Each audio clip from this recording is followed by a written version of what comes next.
पाकिस्तान तहरीक-ए-इंसाफ मुश्किलात में घिरी हुई है। यानी एक तरफ उस पर पाबंदी का सामना गैर एलानिया तौर पर पहले ही है और अब एलानिया तौर पर पाबंदी, फिर -1, फिर गद्दारी का मुकदमा, इस किस्म की बातों का होना। तो पाकिस्तान तहरीक-ए-इंसाफ इन तमाम चीज़ों से निकलने के लिए क्या हिकमत अमली रखती है? बिस्मिल्लाहिर्रहमानिर्रहीम। देखिए, अभी जो डिस्कशन हुई और इसमें आप पाबंदी की बात कर रहे हैं, अभी एक तो ज़्यादा जोर थोड़ा सा पाबंदी पे इसलिए भी दिया जाता है आजकल जो दिया जा रहा है। अभी मदर साहब को भी मैं ये बता दूं कि ये अब सुप्रीम कोर्ट में नहीं जाएगा, ये जाएगा फेडरल, वो जो फेडरल कॉन्स्टिट्यूशन कोर्ट है। जी जी, इसलिए ये ज़रा क्योंकि वहाँ पे उनके जो जज उन्होंने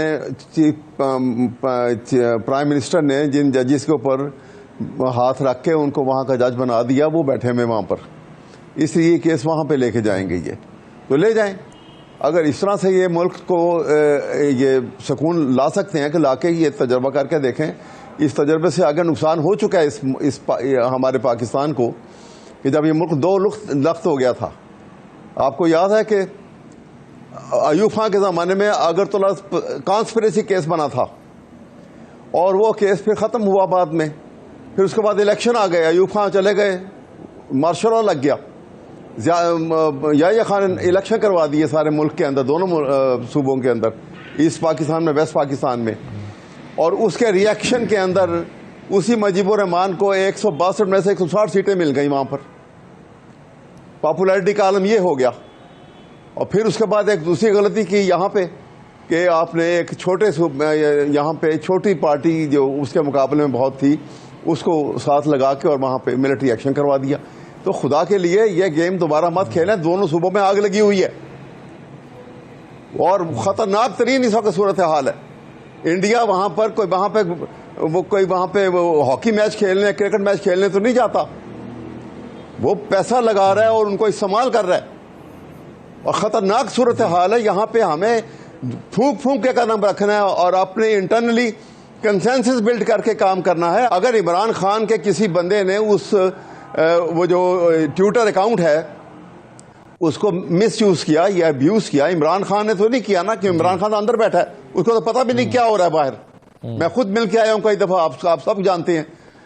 तो अगर ऐसी बात है तो उनको चाहिए था, फौज को चाहिए था कि ये रेफर करते, जो पैगाम बाहर देकर भेज रहे हैं अपनी बहन, सुनिए ना, बात सुनिए ना, मेरी बात सुनिए, मेरी बात सुन लीजिए। तो पता है ना कि जो वो पैगाम देके भेज रहे हैं ये उनके ट्विटर अकाउंट पे जाएगा, एज इट इज जाएगा, उसका क्या इंपैक्ट होगा ये तो वो जानते हैं ना। ऐसा नहीं है कि उन्हें कोई नहीं। ये देखिए ना, यही तो मैं कह रहा हूँ कि गया क्या नहीं गया। ये बात तो एविडेंस की है। आर्टिकल 10A के तहत जब ट्रायल होगा ये तो वहां साबित होगी तो पता लगेगा। अभी कैसे पता लग गया आपको या मुझे? बात ये है, मेरी बात सुनिए, तरीक़ेकार की बात बता रहा हूं। तरीक़ेकार इसका ये है कि अगर ये बात साबित होगी कि इमरान खान ही ने करवाई तो हुकूमत पाकिस्तान इसको प्रोसिक्यूट करेगी और उसका बाकायदा ट्रायल होगा अदालत के अंदर और अदालत सजा सुनाएगी, जो भी उसको दफात लगाई जाएंगी उसके मुताबिक, कि ये उसने के मुतल्लिक ये कहा, उसने फलां के मुतल्लिक ये कहा। सही है। ये बताइए, ये जुबान, ये महज़ब दुनिया की जुबान, और ये इसका मतलब है कि आइन को बिल्कुल सही है। आप उसके बाद जो जुबान, सर, निज़ाम हुकूमत को माइनस कर दिया। तमाम सियासी जमातों के जो अहम तरीन रहनुमा जो ये ज़बान इस्तेमाल कर रहे हैं, आज जो नारे अडयाला के बाहर भी इसी नोयत के लग रहे हैं अपने सियासी मुखालफिन के लिए, फिर PTI के लिए भी इसी किस्म के सियासी नारे लगाए गए हैं, तो ये तो बहुत ही अनफॉर्चुनेट है। लेकिन बैरिस्टर गौहर लगे हुए हैं इस बात पे कि नहीं, इस टेम्परेचर को नीचे लाएं, ये तरीका ठीक नहीं है। अब मैं एक छोटा सा ब्रेक लेता हूँ, ब्रेक के बाद वापस आता हूँ। जो सवाल मज़हर साहब ने उठाया है हुज़ैफा साहब के सामने रखता हूँ कि माजी में पाकिस्तान में इमरान खान का मुकदमा तो रख दें एक साइड पर, लेकिन माजी में जिन लोगों पर पाबंदियाँ लगीं, जिन जमातों पर पाबंदियाँ लगीं या जिन पर गद्दारी के मुकदमे बने, उसका पाकिस्तान को फायदा हुआ या नुकसान हुआ? अगर तो फायदा हुआ तो फिर तो इसको कंटिन्यू रहना चाहिए, लेकिन अगर नुकसान हुआ तो फिर सोचना चाहिए कि इसको जारी रखना है सियासी रविश को या नहीं। एक छोटे से ब्रेक के बाद वापस आते हैं।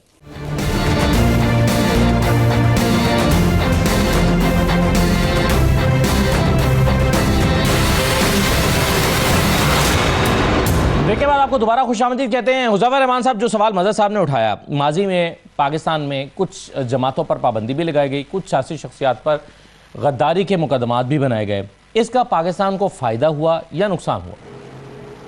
जी बहुत शुक्रिया इसदुल्ला साहब। मेरी गुजारिश होगी मुझे आप 2-3 मिनट अगर पेशेंट ऑडियंस देंगे तो मैं अपनी बात मुकम्मल कर पाऊंगा। फिर आप क्रॉस क्वेश्चन भी जो पूछना चाहें कहिए। एक तो देखिए, मजहर साहब बहुत सीनियर आदमी हैं, तो इन्हें अपने उस्तादों के रूप में देखते हैं और बड़ी अच्छी बातें करते हैं, लेकिन इन प्रिंसिपल उनकी बात बिल्कुल ठीक है। जो बात वो कर रहे हैं कि कभी भी यानी सियासतदान जो है, मिसाल है कि वो एक स्विमर की तरह होता है, वो कभी डूबता नहीं है, वो जाता है बॉटम को टच करते फिर ऊपर आ जाता है। ये एक मिसाल है और ऐसा हुआ भी है।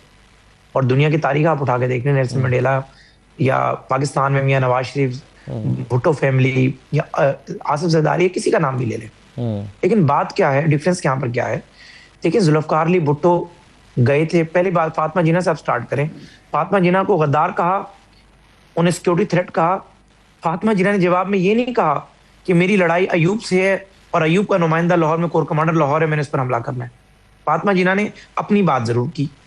जुल्फकार अली भुट्टो को फांसी दी जा रही थी, उन्हें पता था कि मेरा मुदई जो है वो जुल्फकार अली भुट्टो का मुदई जियाउल हक है, वो मेरा मुदई वो नहीं है जो एफआईआर में लिखा हुआ है। उन्होंने तो कभी नहीं कहा कि आप माल रोड से जो है वो मार्च करें और कोर कमांडर के घर को जाके जला दें। मियां नवाज शरीफ साहब जेल में थे, हथकड़ियां पहनाकर उन्हें लांडी जेल ले जाया जाता था। हम तो शायद उस वक्त बहुत छोटे होंगे, लेकिन मजहर साहब तो मेरे ख्याल से वो रिपोर्टिंग लाजमी कवर करते होंगे, एज एडिटर देखते होंगे चीजों को। तो मियां नवाज शरीफ ने कभी जेल से बैठ के नहीं कहा कि असल मेरा जो मुदई वो जनरल मुशर्रफ है और जो है फलां फलां फौजी इंस्टॉलमेंट्स को आप निशाना बना लें। इसी तरीके से मियां नवाज शरीफ 18 में अरेस्ट हुए, 19 तक गिरफ्तार रहे। शहबाज साहब 2 साल अरेस्ट रहे, यानी 2 दफा उनका जो गिरफ्तारी का टेन्योर था। उन्होंने कोई ये बात नहीं कि बयानिया जरूर रखा अपना वोट को इज्जत दो। मियां नवाज शरीफ ने अपने गुजरावाला जलसे के अंदर भी बाजवा साहब पे उस हद तक तनकीद की जो तनकीद उनकी जात पर थी कि वो उन्होंने सियासी मुदाखलतें की और उन्होंने इसी तरीके से सियासी इंजीनियरिंग की। बानी तहरीक के हिसाब से डिफरेंस क्या है? यही डिफरेंस है कि भाई पॉलिटिशियन हमेशा इस तरह के हालात फेस करता है। वो तलखी कभी अपने वोटर पर, कभी वो तलखी अपनी जमात को मुंतकिल नहीं करता। और चाहे ये कि आप कहें कि मैं कोई स्क्रीविंग बन गया हूं, आप इस किस्म की जुबान, आपको ये एहसास नहीं कि मेरी बहनों ने 1 साल यख बस्ता जो सर्दी है नवंबर की, उसमें सर्वाइव कर स्ट्रगल कर मुझसे मुलाकात, एक मुलाकात हो रही है। मैं कॉन्फिडेंस बिल्डिंग मैयर बढ़ाऊं, कम से कम मैं अपनी बहनों को हौसला दूं और बात आगे चले। मेरे जो लोग असेंबली में बैठे हुए हैं वो पॉजिटिव कंट्रीब्यूट करें। आपने क्या किया? आपने ऐसा मुतनाज़ा पैगाम भेजा और बहनों ने भी उसको 2 से जरब देके ट्वीट करवाया। उसके बाद मुझे आप बताएं, जब बात ये आ जाए कि मैं आपकी ना सुनूं, आपकी मजहर साहब ना सुने, मजहर साहब की मैं ना सुनूं, हम गालियां देने पे आ जाएं, तो या मजहर साहब प्रोग्राम छोड़ के चले जाएंगे, मैं प्रोग्राम छोड़ दूंगा, या फिर ये होगा कि जिसमें ज्यादा ताकत होगी वो दूसरे को ऑफेयर करवा देगा। यहाँ ये सोच आ रही है। बेसिकली ये आपका काम भी है इस सोच को प्रमोट करेंगे। वाकई सियासतदानों से ज्यादतियां भी हो जाती हैं, लेकिन सियासतदान तो बना ही बर्दाश्त करने के लिए। सियासतदान में और मिलिट्री लीडरशिप में क्या डिफरेंस होता है कि सियासतदान सेक्रीफाइस करता है और उसके बाद अपने लिए रास्ता निकालता है। नेल्सन मंडेला भी बातचीत कर बाहर आए थे, फिर पावर में आए। यहां पर बन ये चुका है कि आपने सुहेल अफरीदी को वज़ीर आला बनाया, आपको खुश होना चाहिए कि पूरी रियासत की मुखालफत थी, नून पीपल्स पार्टी एक तरफ थे, मेरे 90 वोट खड़े रहे और मैंने खंबे को कहा, खंबे को ने वज़ीर आला बना दिया। आप उसे कहें भी तू डिलीवरी दे, तू काम कर, पता चले कि डिफरेंस क्रिएट हो। आपने कहा नहीं, आपने 26 नवंबर सही है, लेकिन इसमें हुज़ैफा साहब जो आपने गद्दारी के जो है, अब आखिरी बात कर रहा हूं, बस आखिरी लाइन, ये चीजें जो है ये बेसिकली मेरे जैसे डेमोक्रेट का, मजहर साहब जैसे इंटेलेक्चुअल का आपका केस कमजोर कर जाती हैं। फिर जाहिर है रियासत इंतहाई इकदाम उठाती है। अब ये सोचना कि क्या इकदाम से फायदा होगा या नहीं होगा, लड़ाई में ये नहीं देखा जाता। इंतहाई इकदाम वो भी था, ये नहीं देखते। देखिए ना, हुज़ैफा साहब जो सारी गुफ्तगू की है, अच्छा इसमें इंतहाई कदम तो वही था ना 9 मई। मेरे भाई मेरा जवाब सुन ले। मैं सर मेरा जवाब सुन ले। जी, मैं सिंपल से आपसे ये बात कह रहा हूँ। आपने जो बातें की हैं वो सर आंखों पर। ये जो 8 फरवरी का इलेक्शन था, ये एक पीसफुल डेमोक्रेटिक तरीका था ना अपने आप को मनवाने का। आपने उस पार्टी का इलेक्शन सिंबल आउट हो गया, वो पार्टी का नाम आउट हो गया, पार्टी का लीडर जेल में है, लेकिन उन्होंने पीसफुली जाके इलेक्शन में हिस्सा लिया।